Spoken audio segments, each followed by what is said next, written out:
ನಮಸ್ಕಾರ ಸ್ನೇಹಿತರೆ. ಸೊ ನಾವಿವಾಗ ಇದ್ದೀವಿ ಕಾಶ್ಮೀರಲ್ಲಿ. ಸೊ ಇವತ್ತು ಕಾರ್ಗಿಲಿಗೆ ರೀಚ್ ಆಗ್ತೀವಿ. ಕಾರ್ಗಿಲು ಇಲ್ಲಾಂದರೆ ಜನ್ಸ್ಕಾರ್ ಎಂಟ್ರ್ ಆಗ್ಬೋದು. ಡಿಪೆಂಡ್ಸ್ ಆನ್ ಟ್ರಾಫಿಕ್ಕು ಮುಂದೆ ಝೋಜಿಲಾ ಮತ್ತು ಸೋನ್ಮಾರ್ಗಲ್ಲಿ ಹೇಗಿದೆ ಅಂತ ಹೇಳ್ಬಿಟ್ಟು ಅದ್ರ ಮೇಲೆ ಎಲ್ಲ ಡಿಪೆಂಡ್ ಆಗುತ್ತೆ. ನೋಡೋಣ ಏನಂತೇಳಿ.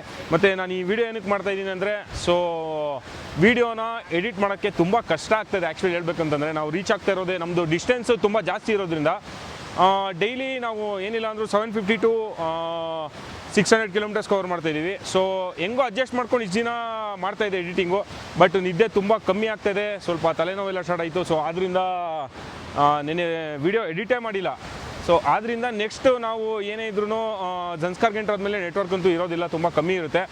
ಟೈಮ್ ಸಿಕ್ಕಿದ್ರೆ ವ್ಲಾಗ್ಸ್ನ ಎಡಿಟ್ ಮಾಡಿ ಹಾಕ್ತೀನಿ. ಸೊ ಇಲ್ಲ ಅಂತಂದರೆ ನಾವು ಎಲ್ಲಾದರೂ ಚಂಡೀಗಢ ಇಲ್ಲ ಮನಾಲಿ ಇಲ್ಲಾಂದರೆ ನೆಕ್ಸ್ಟ್ ನಮಗೆ ಡೇ ಸಿಗುತ್ತೆ ಅಲ್ಲಿ ಎಡಿಟ್ ಮಾಡಿ ಹಾಕೋಣ ಅಂತ. ಸೊ ಎಡಿಟ್ ಮಾಡೋ ಇದರಲ್ಲಿ ಏನಾಗ್ತಾಯಿದೆ ಅಂದರೆ ಬೇರೆ ಏನೂ ಮಾಡೋಕ್ಕೆ ಆಗ್ತಾಯಿಲ್ಲ. ಬೇರೆ ಗಾಡಿ ಬಗ್ಗೆ ಆಗಿರ್ಬೋದು, ಟ್ರಿಪ್ ಬಗ್ಗೆ ಆಗಿರ್ಬೋದು, ಸ್ವಲ್ಪ ಕಾನ್ಸಂಟ್ರೇಟ್ ಮಾಡೋಕ್ಕೆ ತುಂಬ ಕಷ್ಟ ಆಗ್ತಾಯಿದೆ. ಸೊ ನಿಮ್ಮ ಸಪೋರ್ಟ್ ಅಂತೂ ಸಖತ್ ಸಪೋರ್ಟ್ ಕೊಡ್ತಾ ಇದ್ದೀರಾ. Thank you so much. ನಾನು ಒಂದು 2 ತಿಂಗಳಾದಮೇಲೆ ವ್ಲಾಗ್ಸ್ನ ಅಪ್ಡೇಟ್ ಮಾಡ್ತಾ ಇರೋದು, ಹಾಕ್ತಾ ಇರೋದು ಯೂಟ್ಯೂಬ್ಗೆ. ಆದ್ರೂ ಇಷ್ಟು ದಿನ ವೆಯ್ಟ್ ಮಾಡಿ ವ್ಲಾಗ್ಸ್ಗೆ ತುಂಬ ಸಪೋರ್ಟ್ ಮಾಡ್ತಾ ಇದ್ದೀರಾ, ಅದಂತೂ ಸಖತ್ ಖುಷಿ ಆಯಿತು. Thank you so much.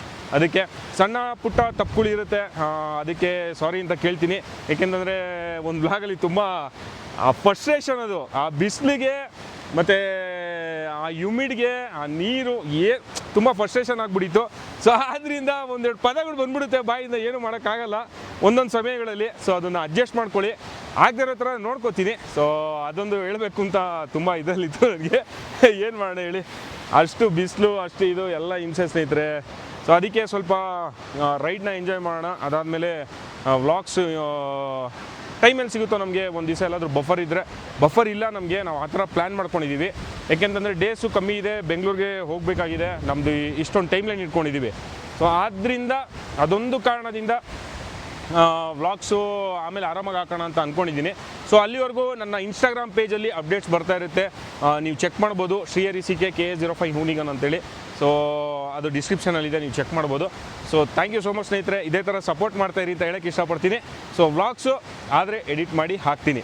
ಸಖತ್ ಎಂಜಾಯ್ ಮಾಡ್ತಾಯಿದ್ದೀವಿ ರೈಡು. 4 ದಿವಸ ನಾವು ಏನು ಕಷ್ಟ ಬಿದ್ದು ಏನು ರೈಡ್ ಮಾಡಿದ್ವಲ್ಲ, ಅದಾದಮೇಲೆ ಇವಾಗ ಕಾಶ್ಮೀರಕ್ಕೆ ಬಂದಮೇಲೆ ಸಖತ್ ಖುಷಿ ಆಗ್ತಾಯಿದೆ. ವೆದರು ಕೂಡ ತುಂಬ ಚೇಂಜ್ ಆಗಿದೆ, ಒಳ್ಳೆ ಕೂಲಾಗಿದೆ ವೆದರು. ಸಖತ್ ಇಷ್ಟ ಆಯಿತು. ನೋಡಿ ಯಾವ ಥರ ಇದೆ ಅಂತೇಳಿ ವ್ಯೂ ಇಲ್ಲಿ. Wow, beauty. ಇದನ್ನೆಲ್ಲ ನೋಡ್ತಾ ಇದ್ರೆ ಅಲ್ಲಿಂದ ನಾವು ಕಷ್ಟಪಟ್ಕೊಂಡು ಬಿಸಿಲಲ್ಲಿ ರೈಡ್ ಮಾಡ್ಕೊಂಡು ಬಂದಿದ್ದನ್ನು ಮರ್ತೋಗ್ಬಿಟ್ಟಿದ್ದೀವಿ ಆ್ಯಕ್ಚುಲಿ ಹೇಳ್ಬೇಕು ಅಂತಂದರೆ. ಅಷ್ಟು ಚೆನ್ನಾಗಿತ್ತು. ನೆನ್ನೆನೂ ಚೆನ್ನಾಗಿತ್ತು. ನಾವು ಏನು ಶ್ರೀನಗರ್ ರೀಚ್ ಆದ್ವಲ್ಲ, ಆ ಒಂದು ಸ್ಟ್ರೆಚ್ ಕೂಡ ತುಂಬ ಚೆನ್ನಾಗಿತ್ತು ಮೌಂಟೇನ್ಸ್ಗೆ ಎಂಟ್ರ್ ಆದಮೇಲೆ. ಸೊ ನನ್ನ ವ್ಲಾಗ್ಸು ಬರ್ತಾ ಇರುತ್ತೆ, ಟೈಮ್ ಸಿಕ್ಕಿದಾಗ ಎಡಿಟ್ ಮಾಡಾಕ್ತೀನಿ. So keep watching. Thank you so much guys.